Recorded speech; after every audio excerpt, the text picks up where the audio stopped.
The All Progressives Congress in Bayelsa is alleging an increase in the attacks on its members in the state.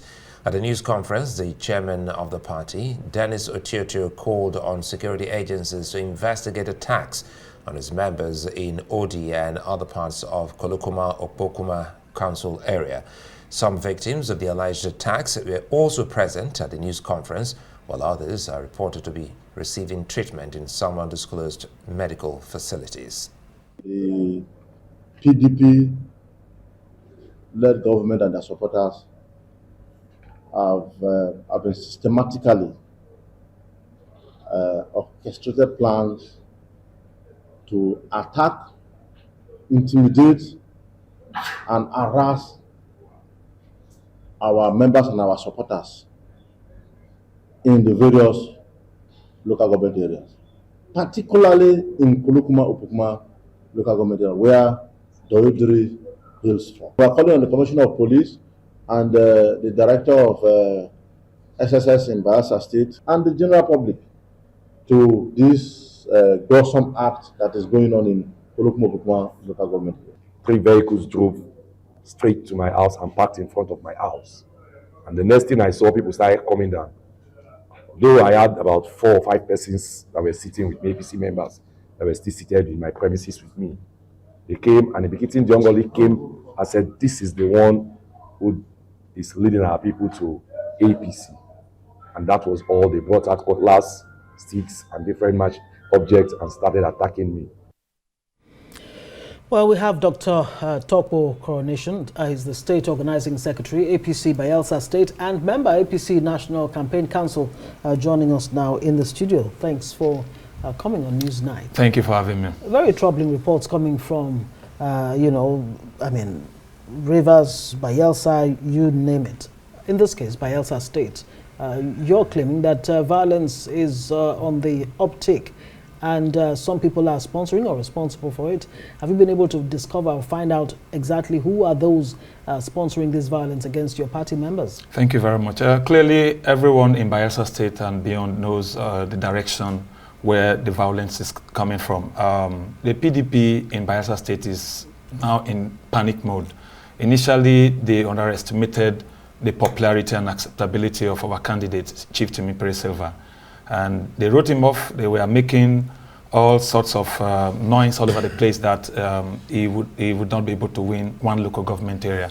But having campaigned in 7 out of the 8 local government areas and seeing the mammoth support he has across the local government areas, they have become so disturbed, and they have adopted this violence to scare away. So you're putting this squarely at the doorstep of the PDP. I mean, do you have any proof? I mean, for this strong allegation? If you listen to the young man that spoke in that interview, the victim of that attack, he said clearly in that video that the man that led the attack is one Bikitin Jongoli, a former local government chairman of Kolokoma-Okpokuma local government, a known PDP stalwart, and he's known for perpetrating violence during elections. So the man led thugs to his house and attacked and violently, injured them the way he did. Other people were also injured.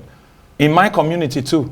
So since there is a suspect, what has your party done so far? Well, what our party can do under the circumstances is to call on the security agencies to do their jobs. Now, this thing is not happening in isolation. It is happening within the gamut of plans that the PDP government has initiated and has launched to scare APC members away, and even scare them away from coming to vote on election day. I think that the security agencies are not doing enough. Because these people are known. Has there been a formal complaint to the security agencies? Authorities? Our party has written the police. What even happened in my community, we wrote the Commissioner of Police. We also wrote the Director of the State Services. And so they won't claim that they are not aware of what is happening. The truth of the matter is that the PDP stands no chance to win the election. And the only way they feel they can win the election is to scare our people away. And they are deploying a lot of state resources in trying to get this done. But as a party, we will not take that. We expect that the law enforcement agents or agencies will do their job. But we won't fold our arms and watch people eliminate us. We won't watch people threaten to burn us alive. What do you mean by that? Yes, because exactly the right to self-defense. Because there was some, violent rhetoric, if I may put it that way, from some members of your own party. Well, you may call it violent rhetoric. They may call it violent rhetoric, but that itself is an outcome of the kind of violence that has been visited on APC members. How does that help? Yes, the he situation? Said what our deputy Guba candidate said was that if people come to do nonsense, if they come to intimidate people, then they should not fold their arms. They should defend themselves. So you were going to say something before Ngozi came. You said the right to self-defense. Self-defense, yes. We will exercise that right. We will exercise that right. I won't, for example, fold my arms and watch people come to burn me alive in my community. And that is why the Director of State Services in Bayelsa State and the Commissioner of Police in that same state must have acted in response to your communications. So have you gotten any, as a political party, response from these two agencies? So far, nothing yet. And now, you see, even when we were campaigning in Kolukuma-Pokuma local government area, that is the incumbent governor's local government area. In Odi, for example, we had fixed our campaigns. It was public knowledge that we were going to campaign in Odi. One Honorable Tonye Emmanuel Esena went and organized a program same day in that community with the intent to disrupt our program. And in fact, some APC members were attacked that day. Now, it took the intervention of the Commissioner of Police. Still caught in, I'm so sorry. Are you saying that because you are organizing a rally or, storm in Bayelsa, wherever, that another group, another political party has no such right to do? Yes, we usually try to prevent such clashes, because if two parties are doing political programs same day in same community, there is the potential for violence. There's potential for problems. So we usually have that understanding among ourselves that if a party is going to a local government, the next party should not go to that local government. And we also tailor our activities that way. So it's normal that they would understand. We expected that they would understand that APC was going to the local government, in fact, that community, and that they will not have the activity there that same day. Then beyond that, we also have other issues within the state.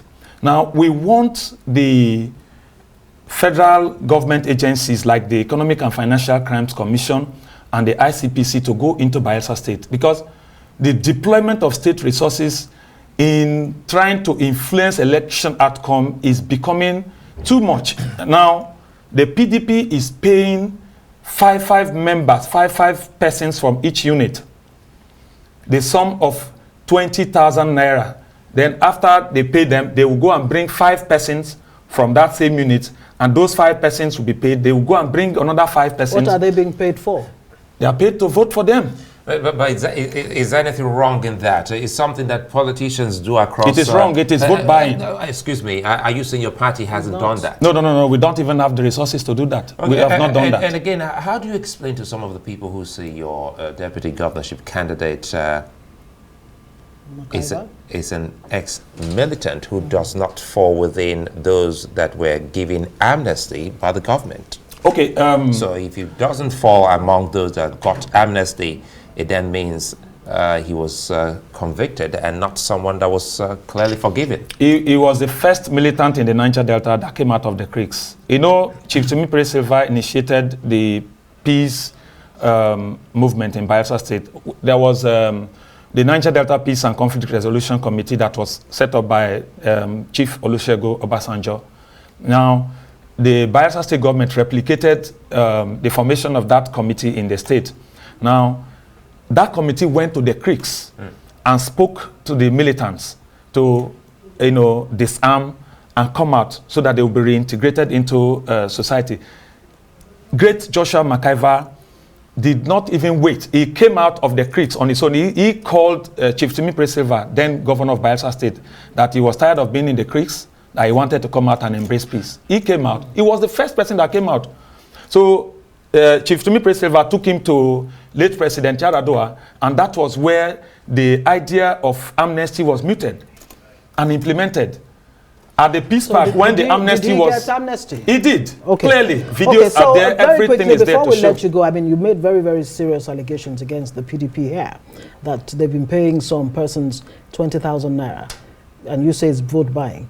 Do you have proof of that? Well, you don't expect to have proofs. Okay, so if you don't have proof, you might have to take that back. If you don't have the proof, you might have to take that back. Well, because it's a very serious allegation. I will not take it back.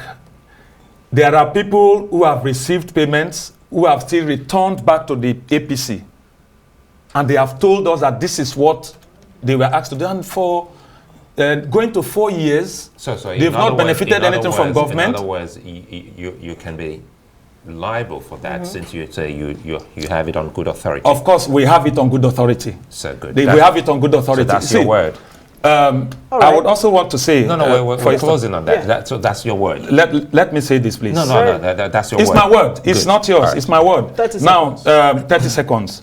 There is also this thing that I want Nigerians to know. Chief Timipre Sylva has made a lot of sacrifices for the APC. And for those that are saying that he does not have the wherewithal to win election, let them go back to the 2015 election. Right. He won. Then now we have people within the party, including our Honorable Minister for State Petroleum, Oil, Tokpo Coronation, trying to conspire against him. You know, those are not the kind of things that will help the party. And our president is not the kind of person that will condone such indiscipline in our party. We as a party too will not condone that. Thank you very much. Tokpo Coronation is a member of the APC National Campaign Council in Bayelsa State.